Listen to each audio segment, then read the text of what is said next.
Friends, இந்த வீடியோவில் நம்ம பார்க்க போகிறது உப்பு கொழுக்கட்டை எப்படி செய்கிறதுன்னு பார்க்கலாம்.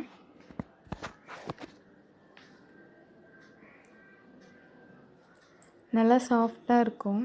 இந்த வீடியோ ஸ்கிப் பண்ணாமல் பாருங்கள், அப்போ தான் கொழுக்கட்டை சாஃப்டாக வரும். வீடியோக்குள்ளே போகிறதுக்கு முன்னாடி சப்ஸ்கிரைப் பண்ணாதவங்க சப்ஸ்கிரைப் பண்ணுங்கள். நம்ம கொழுக்கட்டையை முதல் தாளிக்கு போடுவோம். தாளிக்கிறதுக்கு தேவையான எண்ணெய் ஊற்றிக்கலாம். நான் 2 டேபிள் ஸ்பூன் எண்ணெய் ஊற்றிருக்கேன். எண்ணெய் சூடானதும் நம்ம காஞ்ச மிளகா, கடலைப்பருப்பு சேர்த்துக்கலாம்.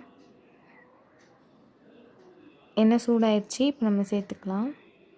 உங்கள் காரத்துக்கு ஏற்ற மாதிரி நீங்கள் காஞ்ச மிளகா சேர்த்துக்கோங்க. நான் 4 காஞ்ச மிளகா சேர்த்துருக்கேன். கொஞ்சம் பெருங்காயத்தூள்,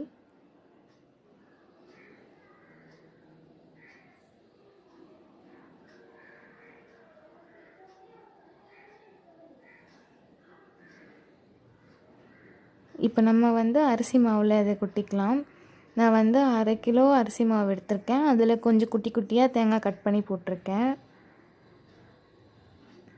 4 தேங்காய் பத்தை கட் பண்ணி போட்டிருக்கேன். தேவையான அளவு உப்பு.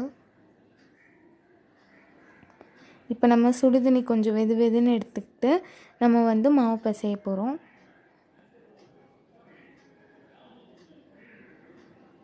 சுடுதண்ணியில் பிசைஞ்சால் தான் நல்லா கொழுக்கட்டை மெத்துன்னு வரும்.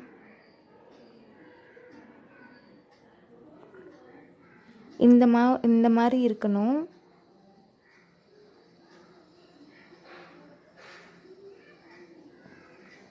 நம்ம கையில் எடுத்து உருண்டை போடுற அளவுக்கு இருக்கணும் மாவு.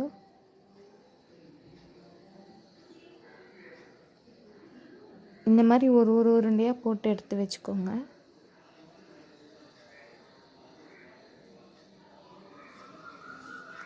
இது எல்லாமே எடுத்து இப்போ நம்ம இட்லி குக்கரில் வச்சிடலாம்.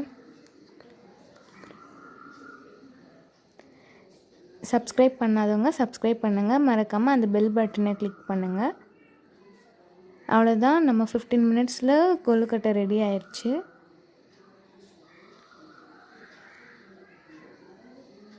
நல்லா சாஃப்டாக கொழுக்கட்டை ரெடி ஆயிடுச்சு. இந்த வீடியோ உங்களுக்கு பிடிச்சிருந்தா லைக் பண்ணுங்கள், கமெண்ட் பண்ணுங்கள். குக்கிங் ஸ்டார் சேனலுக்கு சப்ஸ்கிரைப் பண்ணுங்கள்.